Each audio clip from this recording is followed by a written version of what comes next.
ঘুম না হলে মানুষ দুরকম কাজ করে, একদল স্ক্রল করে, আরেক দল নিজের সঙ্গে ঝগড়া করে। আমি সেই সকালে সেকেন্ডটা করেছিলাম। এখন বাজে সকাল 7টা, আর আজকে হচ্ছে সরস্বতী পুজো। রাতটা না ঘুমিয়ে সকাল এসে গিয়েছিল। সকালটা তখন আর রোজকার মতো লাগেনি, অনেক দিন দেখা না হওয়া কারো মতো, যাকে হঠাৎ দেখে ফেলেছি। তো নর্মালি আমি এত তাড়াতাড়ি ঘুম থেকে উঠি না, কিন্তু আজকে যেটা হয়েছে, আজকে ঘুমোইনি। যদি এখন ঘুমাই তাহলে উঠতে উঠতে 2টো বাজবে। সরস্বতী পুজোর দিন 2টোর সময় ঘুম থেকে উঠলে ঠাকুর পাপ দিয়ে দেবে। হাঁটতে বেরিয়ে গা গরম হয়ে যাচ্ছিল। এখানে বলা দরকার আমি লাস্ট 6 দিন স্নান করিনি। মাত্র 2 কিলোমিটার হাঁটলাম, হেঁটেই ভাই পা ব্যথা করছে। অনেকদিন হাঁটাহাঁটি হয় না, এটা বুঝতে পারছি, একটু কমিয়ে দিতে হবে জাঙ্ক ফুডটা। আমরা ফাইনালি চলে এসেছি, এই যে আমাদের শ্রী শ্রী সিদ্ধেশ্বরী কালী মন্দির। একটু গঙ্গার ঘাটে চলে এসেছি আমরা এখন। বাড়ির থেকে বেরোলে ভাই এই ঘাটেই আসি, সিদ্ধেশ্বরী ঘাট আমাদের দারুণ ঘাট। এই ঘাটের মধ্যে ছোটোবেলা থেকেই আসছি, আজকেও এসছি। দাদা স্নান করছে। দাদা কেমন ঠান্ডা জল? মোটামুটি ঠান্ডা, নোংরা তো পুরো। এখন ভাটা চলছে, নোংরা চারিদিকে। একটু কোল্ড প্লাঞ্জ হবে নাকি? জলে নামার জন্য মনটা ছুকছুক করছিল। এই ইচ্ছেটা বিলাসের নয়, এটা শরীরের পাঠানো নোটিফিকেশান। জলটা ভাই একটু নোংরা, কিন্তু ইচ্ছে তো করছে ভাই। 23শে জানুয়ারি ঘাটে একটা পতাকা উত্তোলন হচ্ছে। আরেকটা ঘাটে এলাম, দেখি এখানকার জলটা কেমন। যদি নোংরা হয় তাহলে তো কিছু করার নেই। দূর থেকে দেখে তো মনে হচ্ছে না যে খুব একটা নোংরা আছে, তো কাছে গিয়ে দেখতে হবে। তাহলে ঘাটগুলো কিন্তু সেই, তাই না? ঘাটগুলোকে ব্যাপার আছে, শুটিংয়ে ইউজ করা যাবে।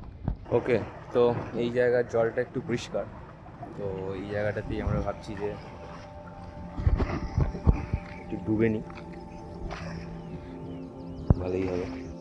শীতের ঠান্ডা জল শরীর চায় না, কিন্তু চেতনা চায়। এই মুহূর্তে তুমি ভোগ করছো না, তুমি সহ্য করছো, অনুভব করছো, থাকছো। সুখ নয়, দুঃখ নয়, শুধু অনুভূতির মধ্যে দিয়ে থাকছো।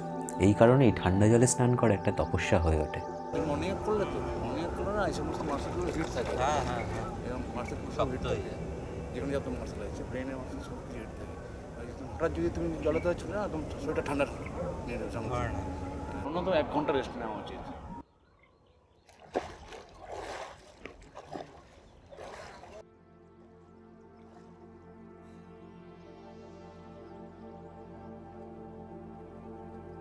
পুরো গোটা রাত্রি তো ঘুমাইনি। এইবার জলে যেই নামলাম না, পুরো একটা হিট ছিল বাড়িতে, হিটটা পুরো ট্র্যাপ ছিল, ওটা বেরিয়ে গেল। এখন পুরো একদম ফুরফুরে, রেডি ফর সরস্বতী পুজো। আজ বুঝলাম কিছু জিনিস মোটিভেশন না, পিওর কেমিস্ট্রি। ওকে, সো আজকে একটু লেট হয়ে গেছে, কিন্তু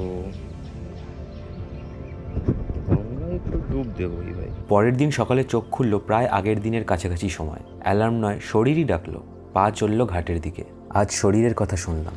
সায়েন্স বলছে কোল্ড ওয়াটার ইমার্শন ব্রেন আর ব্লাড স্ট্রিমে ডোপামিন প্রায় 250% পর্যন্ত বাড়ায়, সাথে নর এপিনেফ্রিনের massive release. Result, mood, alertness আর এনার্জি ঘন্টার পর ঘন্টা ঠিক থাকে।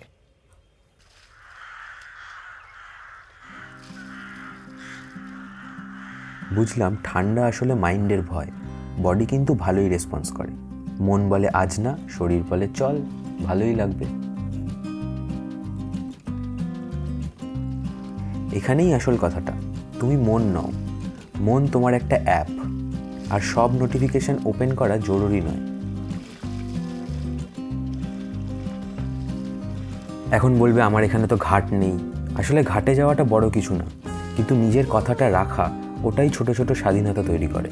আর সেই ছোট ছোট স্বাধীনতাগুলোই তোমাকে চুপচাপ গড়ে তোলে, আর তুমি হয়ে ওঠো একজন mature decision maker. This is Pratim and I'll be sharing such many insights along this journey. Subscribe করে নাও to stay connected.